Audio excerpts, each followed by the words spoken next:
बिस्मिल्लाहिर्रहमानिर्रहीम। टेस्टी। जी हाँ, आज हम बनाने जा रहे हैं बहुत ही टेस्टी माश की दाल, और इसे उड़द की दाल भी कहा जाता है। इसे हम बहुत ही कम मसालों में बिल्कुल ऐसे ही रेडी करेंगे जैसे कि ये ढाबों में रेडी की जाती है। तो चलें अपना टाइम ज़ाया किए बगैर अपनी रेसिपी स्टार्ट करते हैं।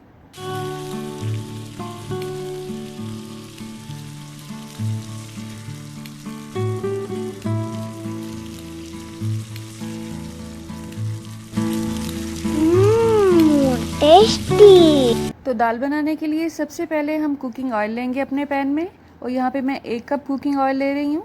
यहाँ पे आपको थोड़ी ज़्यादा लग रही होगी ऑयल की क्वांटिटी, लेकिन दाल भी मैं थोड़ी सी ज़्यादा बना रही हूँ, इसलिए ये बिल्कुल परफेक्ट मेजरमेंट है। जैसे ही ऑयल गर्म होगा इसमें ऐड करेंगे अदरक और लहसुन का पेस्ट, और ये तकरीबन 1/4 कप के हिसाब से मैंने इसमें ऐड किया है। अब हमने इसे ब्राउन नहीं करना है, बस इसे इतना ही भूनेंगे कि इसमें अच्छी सी खुशबू आने लगेगी। और ये दाल बनाने की इतनी झटपट रेसिपी शायद ही आपको कहीं मिलेगी। मीडियम आंच पर 2 से 3 मिनट के अंदर ही इसमें बहुत ही अच्छी खुशबू आने लगेगी लहसुन और अदरक की। उसके बाद हम इसमें ज़ीरा ऐड करेंगे, और ये मैंने 1 चम्मच के हिसाब से लिया है। बस इसे 1 से 1.5 मिनट के लिए ही भूनेंगे, और इसमें बाकी मसाला जात ऐड करेंगे। और उसमें शामिल है 1 चम्मच नमक, ये आप अपनी पसंद के हिसाब से भी ले सकते हैं, कम या ज़्यादा। आधा चम्मच हल्दी पाउडर, 1 चम्मच से थोड़ी सी ज़्यादा कुटी हुई सुरख मिर्च, आधा चम्मच सुरख मिर्च का पाउडर, 1 चम्मच ही खुश्क धनिया पाउडर लेंगे, और 1 चम्मच ही कसूरी मेथी लेंगे। इसे आपने हथेलियों पे रगड़ के अच्छी तरह उसके बाद इसमें ऐड करना है, ठीक है।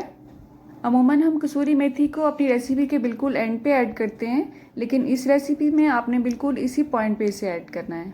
अब मसाले को 1 से 2 मिनट के लिए अच्छी तरह से भूनेंगे, ताकि इसमें जो कच्चा सा पानी है मसालों का वो ख़त्म हो जाए।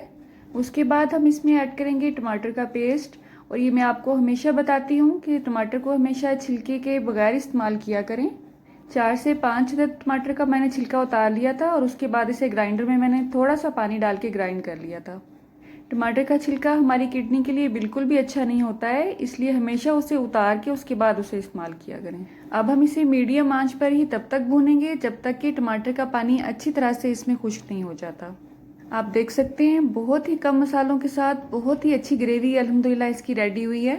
अब हम इसमें ऐड करेंगे दाल, और ये देखें ये छड़प करके इसमें दाल हमने ऐड की है, और ये बिल्कुल गलत तरीका है दाल ऐड करने का। इसमें आपको चम्मच के साथ थोड़ी थोड़ी करके इसमें ऐड करनी है दाल। आपने मेरे वाला तरीका बिल्कुल भी नहीं आजमाना है, ठीक है, क्योंकि ग्रेवी बहुत ही गर्म है और वो उछल के जहाँ भी जाएगी आप खुद ही सोच लें फिर उसका क्या हाल होगा।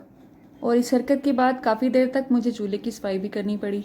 इसमें हमने बॉयल दाल ऐड की है, और ये 90% तक पकी हुई है, तकरीबन इसकी 1 कन्नी कच्ची है। अब हमने इसमें ऐड की है सब्ज़ मिर्च, इसको बारीक बारीक लंबे टुकड़ों में आप काट लें, और अच्छी तरह से इसे मिक्स कर दें।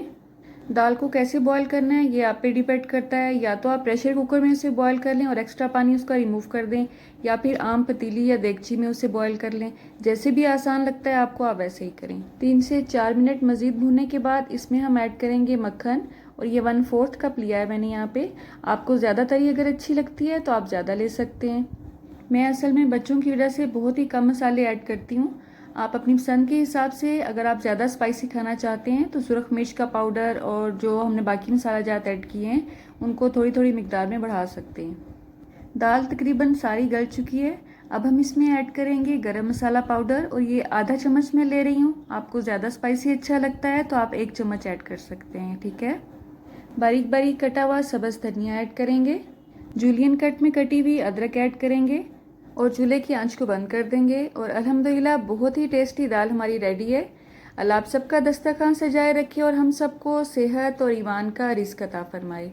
मेरी नेक्स्ट वीडियो तक अल्लाह हाफिज़। अरे सुने, रुके जाने से पहले वीडियो को लाइक कर दें, शेयर तो आप कर ही देंगे, और सब्सक्राइब करने के बाद बेल का आइकन भी ज़रूर प्रेस कर दें। जज़ाकल्लाह।